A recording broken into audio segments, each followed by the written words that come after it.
problem with our federal government? If you do, stay tuned because we at Convention of States have a solution as big as the problem. Our broadcast host is Dale Parrish. He's the Convention of States Indiana State Director. Take it away, Dale.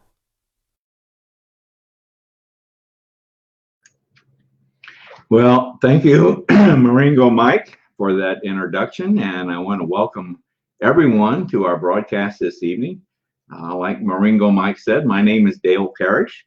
I am the State Director for Convention of States here in Indiana, and once again, we have a very special broadcast lined up for you this evening. As you know, I always say every broadcast is special, and that is true, it is. But I think we have a very good broadcast lined up for you this evening, and I'm sure you're going to enjoy it. Let me go just very quickly through the different segments of our broadcast so that you kind of know what to expect this evening. The first segment that we'll get into is our topic of discussion, and this is a segment where we try to do something different every week, if at all possible. Could be an interview, could be a topic discussion. But this evening, what we have for you is another in our series of interviews with Convention of States regional directors. And tonight, we have another young lady with us who is one of our regional directors, Susan Peters. So we'll be bringing Susan on this very shortly here to talk about her region and some of the challenges that she faces in her region. After the topic of discussion, then I'll bring up my PowerPoint presentation, and we'll get into providing and sharing with you some general information about resources that we have available to us here in Indiana and nationally, as well as some numbers on how we're doing here in Indiana, get you brought up to date on those. After the general information segment, time permitting, and we'll try our best to make this happen tonight, I want to go over the Convention of States basics. Now, these are the three tenets that our program is based upon nationally, as well as, of course, here in Indiana. So, Convention of States basics. After that segment, we'll try our best to recognize the viewers that we have online tonight. If you are a viewer and you would like to ask a question or make a comment, please enter that in the chat section. Please be brief, and I'll do my best to put that on the screen here and recognize you. After we recognize our viewers, then we'll close things out, let you know what our next broadcast is going to be all about, and then close out the broadcast with my favorite quote. So that's what we're going to be doing this evening. I do want to, very quickly, I want to give you the typical, the standard warning that we always give every week, and that is that we might run into technical difficulties from time to time. If your screen goes blank or freezes up on you, that's one of those times when we've encountered a technical difficulty. And I just ask that you do not hang around, because it just takes too long to bring everything back up. But put us on your calendar for next Monday evening at 7 p.m. and join us at that time to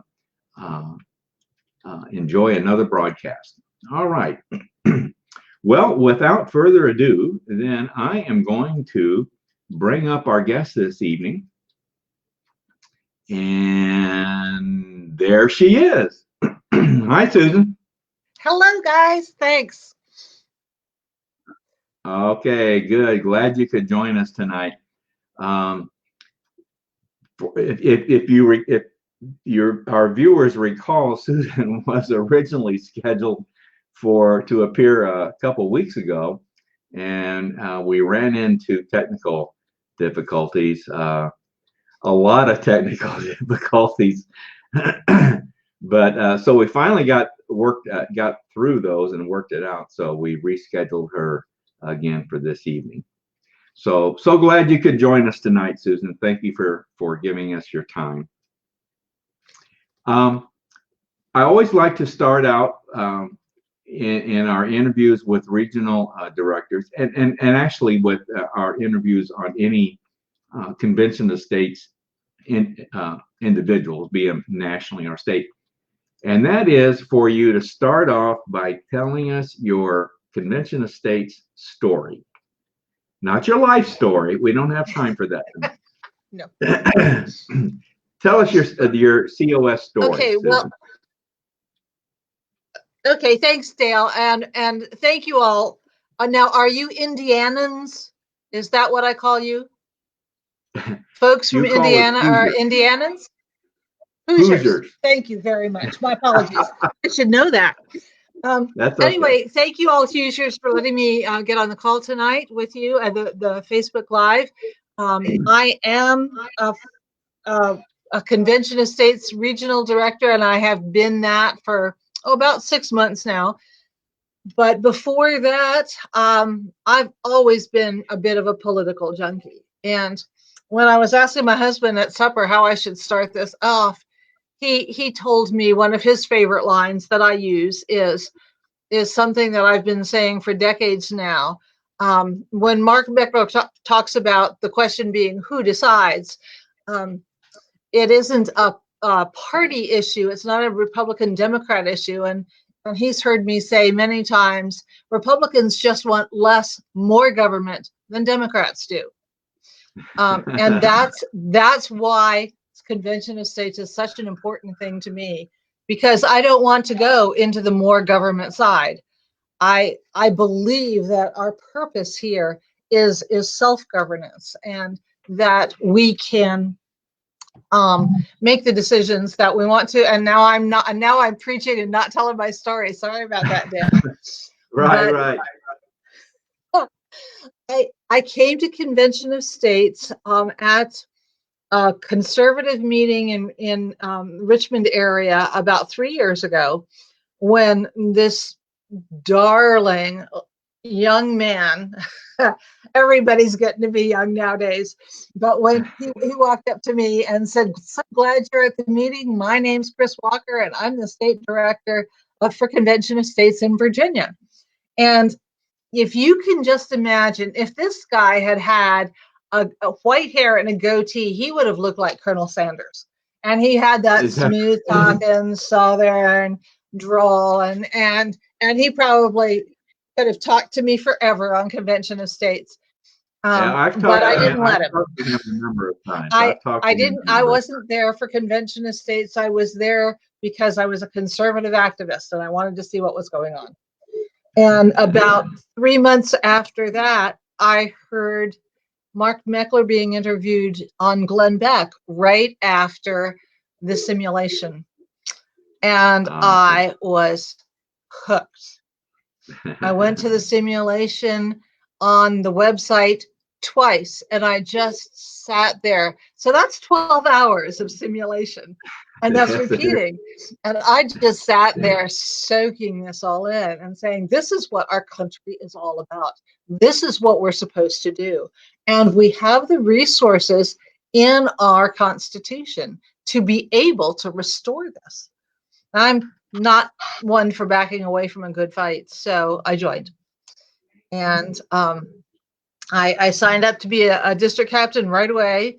And about 3 weeks later, our grassroots coordinator in Virginia contacted me and said, when are you going to finish Convention of States University? And I said, well, I did that 3 weeks ago. So he looked me up and decided that I probably was legitimate, and he checked that out. And I've been a fan of Convention of States University ever since.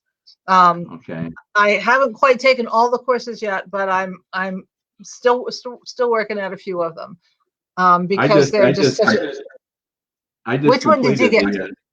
The state director course. Rodney, our You're fading in and out on me, Dale. Okay. Well, you keep going. Go ahead. Okay, keep going. So let's go on. It's an ongoing process with Convention of States University, Yeah. and it's a good way to keep the main thing the main thing. If we keep going, if we go back to our course and we keep going back to responding to opposition or constitutional literacy, some of those basic courses, it just reminds us why we're here and what we have to offer to the people in our districts and to our legislators. I was listening to David Barton the other day. He said that 47% of the elected officials in America cannot name the 3 branches of the federal government. I've heard that said. Yeah. So we have our work cut out for us on both sides. On the people that we are trying to build a rapport with in the legislature, and also in the people that we are trying to get to know what Convention of States is all about and what self-governance is all about. Okay, let's move on here. What states do you cover? I think I'm reading your lips right, and you're asking me what states I have. So yes. I have been assigned Pennsylvania and a large portion of New England, Maine, Vermont, New Hampshire, and Rhode Island. And they're wonderful states. It's so much fun having the different states and having responsibilities in different states and really realizing that we are unique cultures. Each of the states is a unique culture, and it's handled differently. Just like each one of us is a unique individual and needs to be treated as individuals and not as a lump sum. Okay. All right. Now, as you know, Indiana is a past state. Are you having to read my lips? All right. I'm going to make up questions if I don't exactly hear you. And if I'm not close, let me know and we'll modify it. But none of my states is a past state. Right. Pennsylvania is in play this year, and I was just listening to Mark saying this morning, and we know that this is true. Pennsylvania has a chance of being one of the past states in this coming year. Pennsylvania has a full-time legislature, which, as I understand, only 5 or 6 states in the nation do. And we've been really pleased with our state Senate in Pennsylvania during this coronavirus, because they have actually pushed back against the governor and told him, you're overstepping your bounds and you're not going to get to go that far. So we have some legislators in our state Senate who do understand that they have responsibilities to us as the citizens, and that the governor has responsibilities to the state itself. And we need to be continuing to give the input to our legislators, give them the counsel that we have learned from being patriots ourselves. Good. Okay, tell me, what are some of the challenges that you're facing in your region? Well, if you've ever heard the phrase that New Englanders have this sense of cool about them, that's what I grew up thinking, that this was a cold climate. And I'm here to say I haven't experienced that. I have been warm and welcomed. And when I call Vermonters New Hampshireites and call New Hampshireites Vermonters, they laugh at me. And then I have to work harder to make it right. But they are all just very warm and welcome people. They are harder people to convince, I think, than a lot of the other states. But I've got a story, Dale, if you got a minute to hear this story. Okay. It's wonderful. Right. This year, in February, for the first time, Rhode Island filed our resolution. And at the time, we had a total of 2 volunteers with roles in Rhode Island. We had a state director and an SIA. How did they get it filed? This is a wonderful story. Patty Meckler and the development team, including Diane Gomez, we're sending out small donor letters to people, and part of their letters is often a request to contact their state legislators. So if you like what you're hearing from Convention of States, contact your legislator and let them know you support it. Sounds familiar, doesn't it? And so this dear lady, and I'm going to call her Mary, gave her donation, and then she wrote a letter to her state legislator. And she said to her state legislator, "Dear Representative Joe, I'm a supporter of Convention of States, and I'd like you to be too. And if you need to know anything, contact the website." You don't need to know a lot about Convention of States to do that. Right, right. Representative Joe contacted the website, and Cindy Nation saw where he was from. She sent the email to our state director in Rhode Island. The state director looked at the rep and realized that the other volunteer was also a constituent. So he said to the SIA, "If you can set up the meeting, the two of us can go and have a meeting with him." And they scheduled for Mark to come. Mark was glad to come. And the night before, the snow hit. So Mark, who had to be testifying in South Dakota the following day, couldn't make it to Rhode Island. So here are our two volunteers sitting in front of the state, the majority leader of the House, and asking him if he will file. And he said yes. And he filed it 2 weeks. They're not all that easy. No. They're not all that easy. No. But they can be. And I just think if Patty and Diane had just missed Mary's email address or mailing address, and she hadn't gotten a letter, she would never have said to her legislator, "Contact the website." And if we had a website that wasn't as interested, if Cindy Nation wasn't as interested in developing truth and patriots out of the people who contact her, we may never have had it filed in Rhode Island. It was just a thin line that came through, but everybody played their part, and it was a wonderful story. All right, we're out of time, Susan. We're going to have to wrap things up. So I want to thank you for being with us tonight, and you have a good evening, okay? Well, I appreciate it. Thanks a lot, and thanks for the wave. Thank you all, Fuchsians. Thanks for letting me come. Okay, well, as you all could probably tell, we were running into audio problems there. Susan couldn't quite understand what I was saying. I could hear her perfectly fine and see her, but evidently she wasn't hearing me as well as I was on this end. And we just with this type of activity, we just encounter connectivity issues, it seems, all the time. So it's an ongoing challenge, folks. It's an ongoing challenge. Well, I'm going to move ahead here, and I'm going to bring up my PowerPoint here for this evening.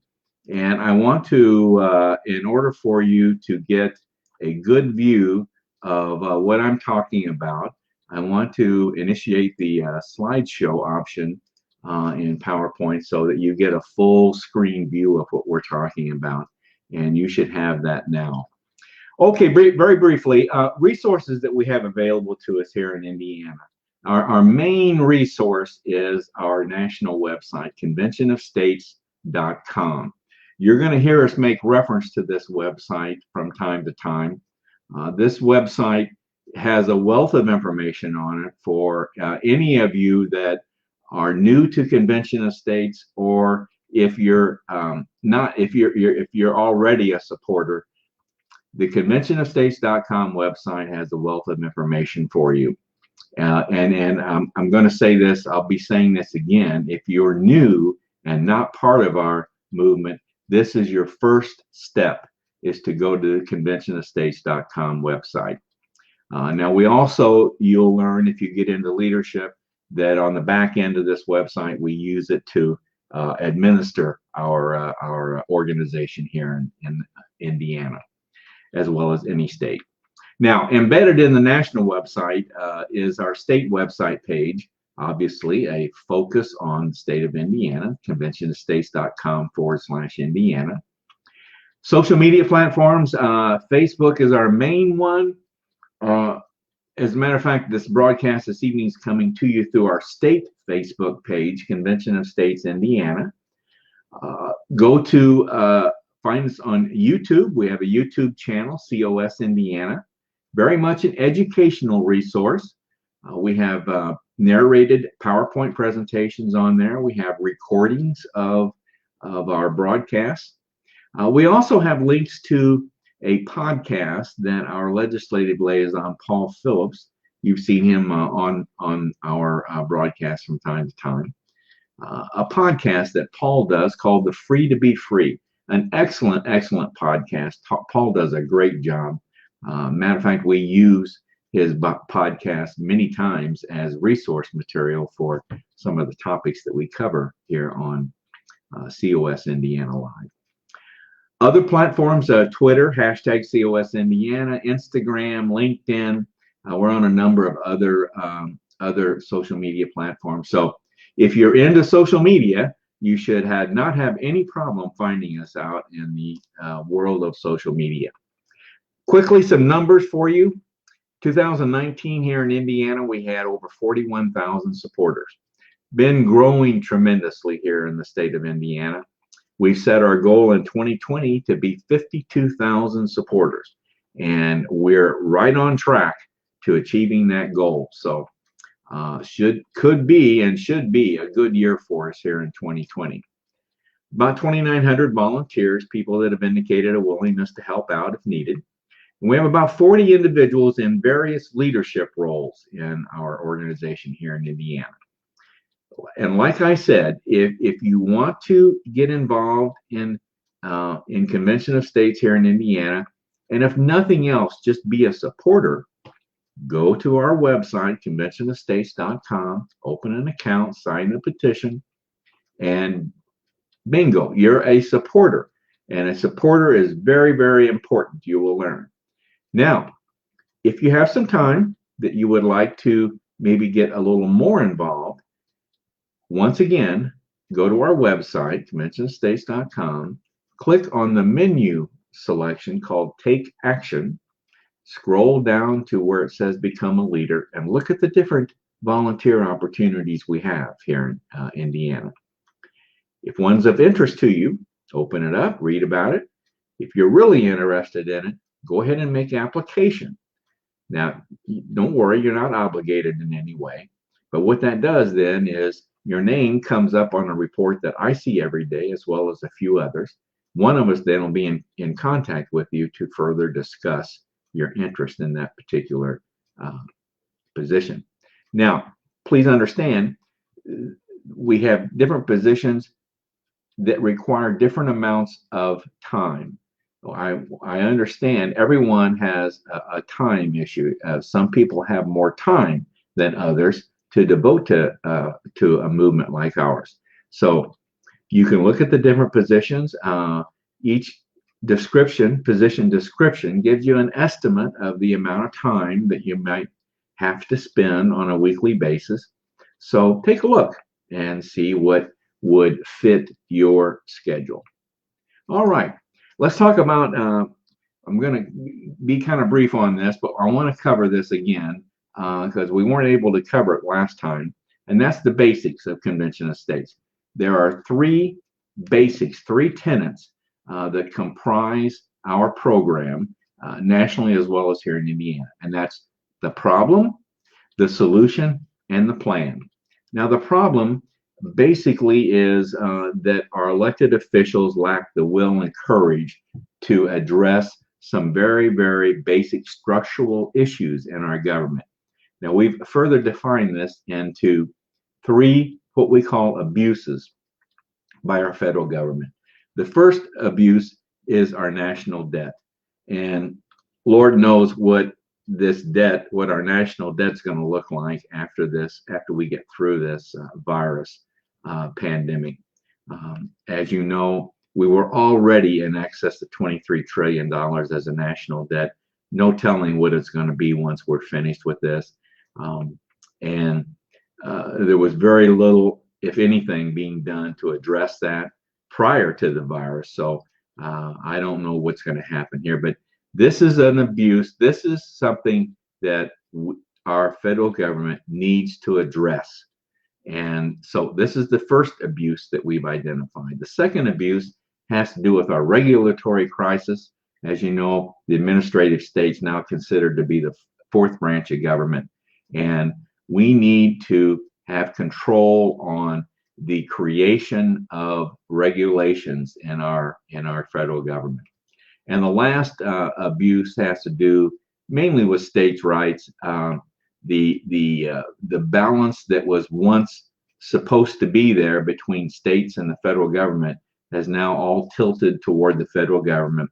We think the career politician plays a big role in this, and we want to see something done in the area of term limits. So those are the three abuses that we see that comprise the problem area. Solution. We think the solution is right in Article 5 of our Constitution. So we're not making this up. It's right in Article 5. Article 5 describes two methods whereby our Constitution can be amended. And let me just briefly touch on each one of those.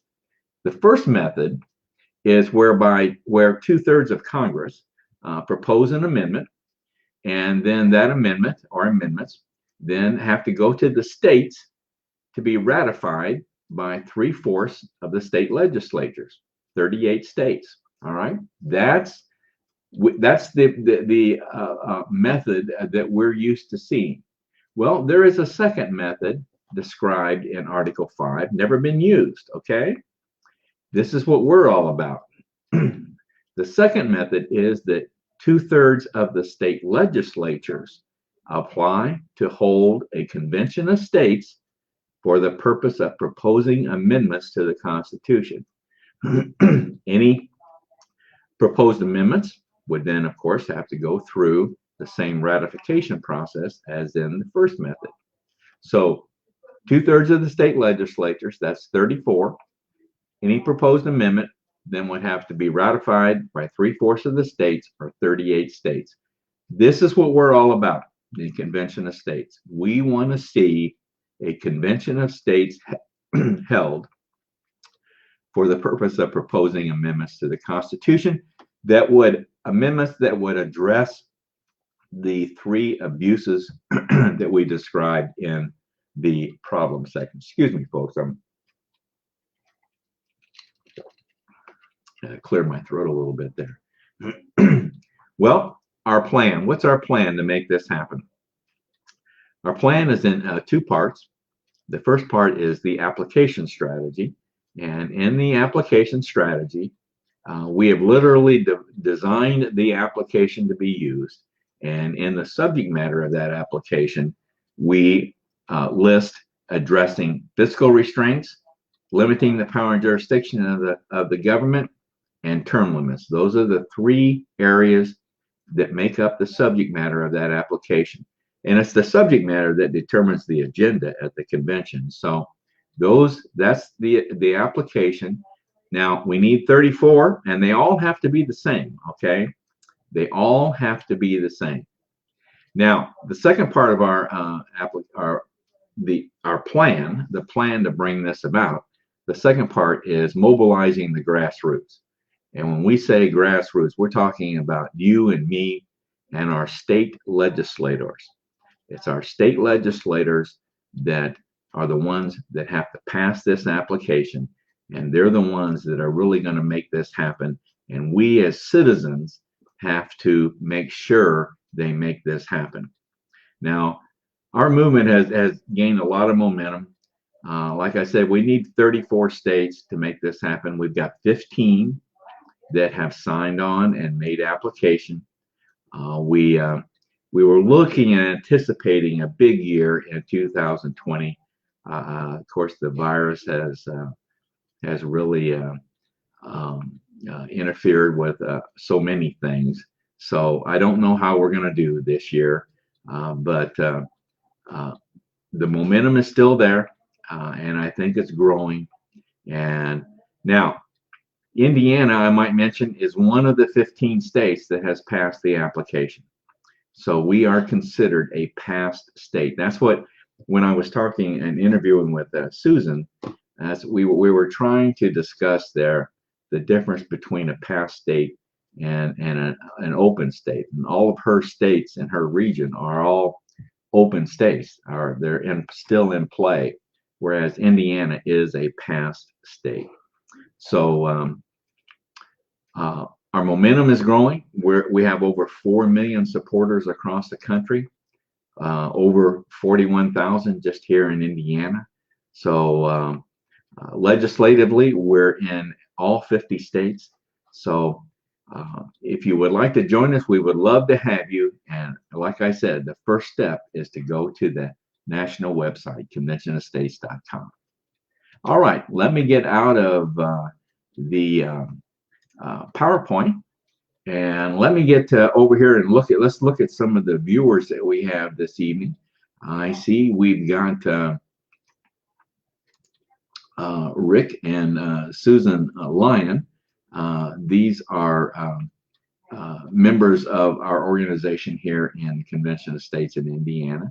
Susan does our newsletter, and Rick, her husband, is our events coordinator for the state. So we're looking forward to both of them playing a significant role in our organization here in the state. And this next young lady, I promised her I was going to correct this on the next broadcast, so I'm going to do it right now. We know this young lady as Melba Kaiser. Now, but when she signs on here, it says Linda Gonzalez. Well, Melba tells me that her full name, oh boy, I'm probably going to mess this up, but her full name is actually both of them together. I don't know, Linda Gonzalez, Melba Kaiser, or if it's Lydia Melba Gonzalez. I'm not sure how she said it. She'll correct that too. I'm sure pretty soon here. But I wanted to make sure everybody was aware that this is Melba Kaiser, and Lydia Gonzalez is in fact also her name. So they're one and the same. And Melba is one of our district captains here in Convention of States, Indiana, and a very good district captain, I might mention. Very good. Thank you for joining us tonight, Lydia/Melba. Okay. Now, this next gentleman that's joining us tonight. Now, this guy is well, I was going to say something funny about him, but this is Ken Kashuba. This is our state communications coordinator. And I might mention to you that this is the gentleman that created Moringo Mike. So Moringo Mike, the young man that introduced our broadcast tonight, is a creation by this gentleman, Ken Kashuba, who is our state communications coordinator. And he was just saying, where I had to improvise a bit during the interview with Susan, that great job improvising. So thanks for joining us tonight, Ken. Now, this gentleman, Michael Minnick, the crooked politicians would not allow it to happen. Too late. Okay. Well, I think he's referring to Convention of States. So we think it will happen. So, but thank you, Michael, for joining us tonight. Glad to have you with us. All right, folks. Let's now get into closing things out for us this evening. I've gone over a little bit. We typically try to keep our broadcast to 30 minutes, and judging from the clock here, I've gone a few minutes over, so we'll wrap things up. Now, I just want to tell you that our next broadcast, which will be next Monday evening, May 4th, we're going to have another one of our regional directors on. His name is Dave Schneider, And he will be on as our guest in the topic of discussion section, and we'll be looking forward to interviewing him and hearing his story and the states that he covers and the challenges that they face. So it should be another interesting interview. Looking forward to it.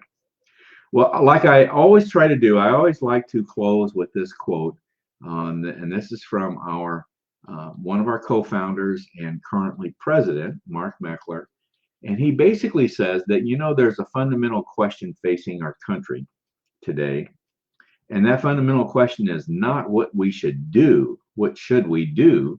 The question is who will decide.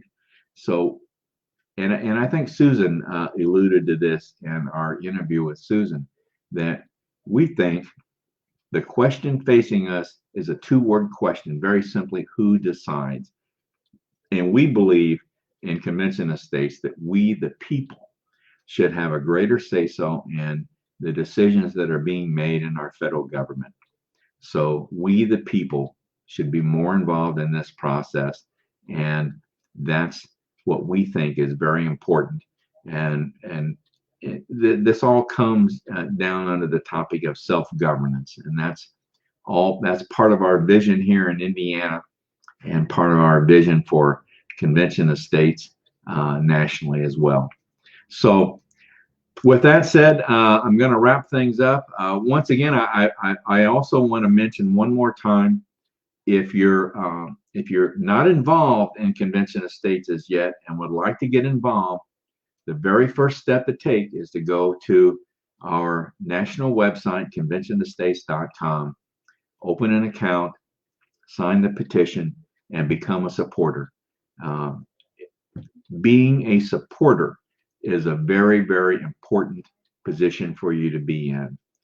Your state legislator will know who you are and will know that you are a supporter of Convention of States. So, and we want that state legislator to also support Convention of States. So just being a supporter is an important step for you to take. So look forward to seeing you, and look forward to having you as part of our team here in Indiana. And with that said, then I want to wish all of you a very good evening, and be with us again, if you could, next Monday evening, May 4th. So good night, everyone.